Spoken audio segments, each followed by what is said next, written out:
নমস্কাৰ 24 লাইভ চাই থকাৰ বাবে ধন্যবাদ আৰু লৈ আহিছোঁ এই মুহূৰ্তৰ এটা ডাঙৰ খবৰ ৰেচন কাৰ্ডক লৈ ৰাজ্যবাসীৰ বাবে এটা জৰুৰী খবৰৰ কথা উল্লেখ কৰিছে মন্ত্ৰী ৰঞ্জিত কুমাৰ দাসে এতিয়াৰে পৰা কেৱল মাত্ৰ অৰুণোদয় বাবে আপোনালোকে নাপাব ৰেচন কাৰ্ড ইতিমধ্যে পূৰ্বৰ যিসমূহ ৰেচন কাৰ্ড আছিল সেই ৰেচন কাৰ্ডসমূহক লৈ বিভিন্ন ধৰণৰ খেলিমেলি থকাৰ কথা লাভ কৰিছে ৰাজ্য চৰকাৰে আৰু ইয়াৰ পিছতে মুখ্যমন্ত্ৰীৰ নিৰ্দেশত তদন্ত কৰা হৈছিল আৰু ইয়াৰ পিছত বিভিন্ন জিলাসমূহত এজন ব্যক্তিয়ে দুখনকৈ ৰেচন কাৰ্ড চলাই থকাৰ গুৰুতৰ অভিযোগ দাখিল কৰা হৈছে বা তেওঁলোকে তেনে ধৰণৰ তথ্য পাইছে আৰু ইয়াৰ পিছতে ইতিমধ্যে মুখ্যমন্ত্ৰীৰ নিৰ্দেশত বিভাগীয় কৰ্তৃপক্ষ সৰব হৈছে নতুনকৈ ৰেচন কাৰ্ড প্ৰদান কৰা হ'ব ৰাজ্যবাসীক আৰু এতিয়াৰে পৰা নতুন ৰেচন কাৰ্ডত নাথাকিব কোনো খেলিমেলি আৰু অৰুণোদয় বাবে আপোনালোকে নাপাব ৰেচন কাৰ্ড আমি জনাম এই মুহূৰ্তত সবিশেষ আমি জনাইছোঁ এই মুহূৰ্তত এটা ডাঙৰ খবৰ এতিয়াৰে পৰা অৰুণোদয় বাবে ৰেচন কাৰ্ড বনাব নোৱাৰিব কেৱল মাত্ৰ ৰেচন কাৰ্ড আপুনি অৰুণোদয় লাভ কৰিবৰ বাবে বনাব নোৱাৰিব ৰাইজৰ বাবে দিয়া হ'ব নতুন ৰেচন কাৰ্ড ৰাইজক যোগান ধৰা হ'ব এতিয়াৰে পৰা নতুন ৰেচন কাৰ্ড আৰু নতুন ৰেচন কাৰ্ডত কোনো ধৰণৰ নহ'ব খেলিমেলি কথা উল্লেখ কৰিছে মন্ত্ৰীগৰাকীয়ে আৰু ইয়াৰ লগতে মুখ্যমন্ত্ৰীৰ নিৰ্দেশৰ পিছত কঠোৰ হৈছে বিভাগীয় কৰ্তৃপক্ষ এই বিষয়ে তদন্ত আৰম্ভ কৰিছে এই কথা উল্লেখ কৰে মন্ত্ৰী ৰঞ্জিত কুমাৰ দাসে ইতিমধ্যে এই কথা উল্লেখ কৰিছে মন্ত্ৰীগৰাকীয়ে শোণিতপুৰত তেওঁ ইতিমধ্যে কেইবাটাও বিষয়ৰ ওপৰত এই সিদ্ধান্ত গ্ৰহণ কৰাৰ কথাও উল্লেখ কৰিছে ইতিমধ্যে ৰাজ্যবাসীৰ বাবে এটা ডাঙৰ খবৰ কিয়নো ৰেচন কাৰ্ড আৰু অৰুণোদয়ক লৈ বিভিন্ন ধৰণে বিতৰ্কৰ সৃষ্টি হৈছিল এজন ব্যক্তিয়ে এখনতকৈ অধিক ৰেচন কাৰ্ড ব্যৱহাৰ কৰাৰ কথা অভিযোগ দাখিল হৈছিল ধুবুৰীৰ দৰে অঞ্চলসমূহত বা জিলাসমূহত বিভিন্ন অঞ্চলত এজন ব্যক্তিয়ে ৰেচন কাৰ্ড অৰুণোদয়ৰ বাবে দুখনকৈ ব্যৱহাৰ কৰাৰ কথা উল্লেখ কৰিছিল আৰু ইয়াৰ পিছতে ৰাজ্য চৰকাৰৰ তৰফৰ পৰা এক সিদ্ধান্ত গ্ৰহণ কৰা হৈছিল যে যি পৰিয়ালৰ বাৰ্ষিক আয় 2 লাখৰ তলত হ'ব আৰু যি পৰিয়ালৰ সদস্য 5 জন হ'ব সেই পৰিয়ালেহে ৰেচন কাৰ্ডৰ জৰিয়তে অৰুণোদয় সুবিধা লাভ কৰিব আৰু ইয়াৰ লগতে যিসকল ব্যক্তিয়ে এখনতকৈ অধিক ৰেচন কাৰ্ড ব্যৱহাৰ কৰি আছে সেই সকল ব্যক্তি সাৱধান হ'ব লাগিব কিয়নো ইতিমধ্যে তেওঁলোকে যদি এখনতকৈ অধিক ৰেচন কাৰ্ড ব্যৱহাৰ কৰি আছে তেনেহ'লে তেওঁলোকে ৰেচন কাৰ্ডৰ যি সুবিধা সেই সুবিধা লাভ নকৰিব কিছুদিনৰ পূৰ্বে মন্ত্ৰী ৰঞ্জিত কুমাৰ দাসে এই কথা উল্লেখ কৰিছিল আৰু আজিৰ দিনটোত তেওঁ পুনৰ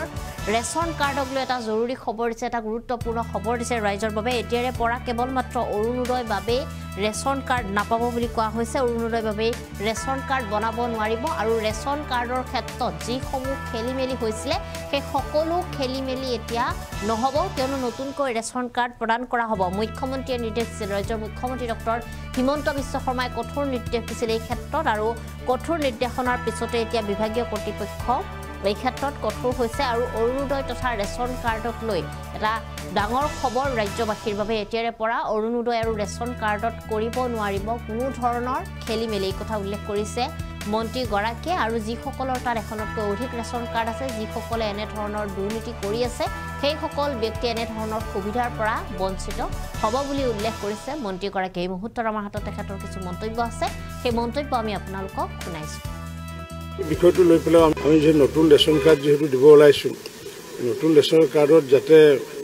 কোনো মানুহে যাতে অৰুণোদয়ৰ বাবে যাতে নতুন ৰেচন কাৰ্ড বনাব নোৱাৰে তাৰ কাৰণে ইতিমধ্যে মাননীয় মুখ্যমন্ত্ৰী ডাঙৰীয়াই ইতিমধ্যে নিৰ্দেশ প্ৰদান কৰিছে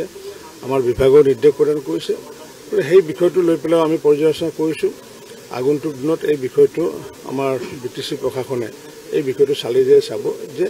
অৰুণোদয়ৰ নামত যাতে আমি যাতে নতুনকৈ ৰেচন কাৰ্ড যাতে স্প্লিট কৰি দুজনীয়া পৰিয়াল বুলি যাতে নেদেখাওঁ কাৰণ সেইটো দেখালে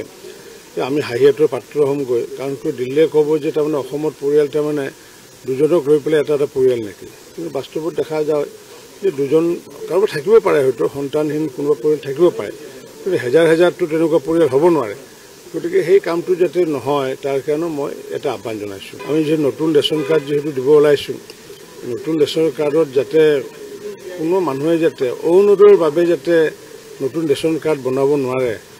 তাৰ কাৰণে ইতিমধ্যে মাননীয় মুখ্যমন্ত্ৰী ডাঙৰীয়াই ইতিমধ্যে নিৰ্দেশ প্ৰদান কৰিছে আমাৰ বিভাগৰ নিৰ্দেশ প্ৰদান কৰিছে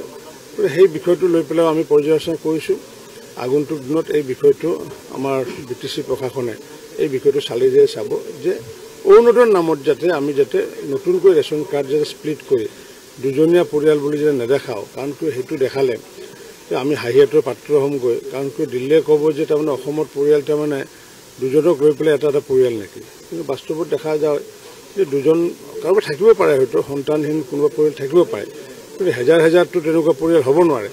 গতিকে সেই কামটো যাতে নহয় তাৰ কাৰণে মই এটা আহ্বান জনাইছোঁ আমি যে নতুন ৰেচন কাৰ্ড যিহেতু দিব ওলাইছোঁ নতুন ৰেচন কাৰ্ডত যাতে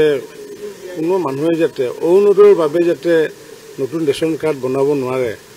তাৰ কাৰণে ইতিমধ্যে মাননীয় মুখ্যমন্ত্ৰী ডাঙৰীয়াই ইতিমধ্যে নিৰ্দেশ প্ৰদান কৰিছে আমাৰ বিভাগৰ নিৰ্দেশ প্ৰদান কৰিছে সেই বিষয়টো লৈ পেলাই আমি পৰ্যালোচনা কৰিছোঁ আগন্তুক দিনত এই বিষয়টো আমাৰ BTC প্ৰশাসনে এই বিষয়টো চালি যাই চাব যে অৰুণোদয়ৰ নামত যাতে আমি যাতে নতুনকৈ ৰেচন কাৰ্ড যাতে স্প্লিট কৰি দুজনীয়া পৰিয়াল বুলি যাতে নেদেখাওঁ কাৰণ সেইটো দেখালে আমি হাঁহিয়াতৰ পাত্ৰ হ'মগৈ কাৰণ দিল্লীয়ে ক'ব যে তাৰমানে অসমত পৰিয়াল তাৰমানে দুজনক লৈ পেলাই এটা পৰিয়াল নেকি কিন্তু বাস্তৱত দেখা যায় যে দুজন কাৰোবাৰ থাকিব পাৰে হয়তো সন্তানহীন কোনোবা পৰিয়াল থাকিব পাৰে কিন্তু হেজাৰ হেজাৰটো তেনেকুৱা পৰিয়াল হ'ব নোৱাৰে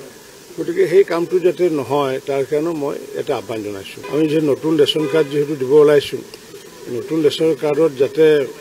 কোনো মানুহে যাতে অৰুণোদয়ৰ বাবে যাতে নতুন ৰেচন কাৰ্ড বনাব নোৱাৰে তাৰ কাৰণে ইতিমধ্যে মাননীয় মুখ্যমন্ত্ৰী ডাঙৰীয়াই ইতিমধ্যে নিৰ্দেশ প্ৰদান কৰিছে আমাৰ বিভাগৰ নিৰ্দেশ প্ৰদান কৰিছে সেই বিষয়টো লৈ পেলাই আমি পৰ্যালোচনা কৰিছোঁ আগন্তুক দিনত এই বিষয়টো আমাৰ BTC প্ৰশাসনে এই বিষয়টো চালি যাই চাব যে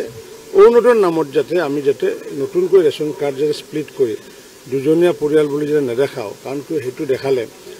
আমি হাঁহিয়াতৰ পাত্ৰ হ'মগৈ কাৰণ দিল্লীয়ে ক'ব যে তাৰমানে অসমত পৰিয়াল তাৰমানে দুজনক লৈ পেলাই এটা পৰিয়াল নেকি কিন্তু বাস্তৱত দেখা যায় যে দুজন কাৰোবাৰ থাকিব পাৰে হয়তো সন্তানহীন কোনোবা পৰিয়াল থাকিব পাৰে কিন্তু হেজাৰ হেজাৰটো তেনেকুৱা পৰিয়াল হ'ব নোৱাৰে গতিকে সেই কামটো যাতে নহয় তাৰ কাৰণে মই এটা আহ্বান জনাইছোঁ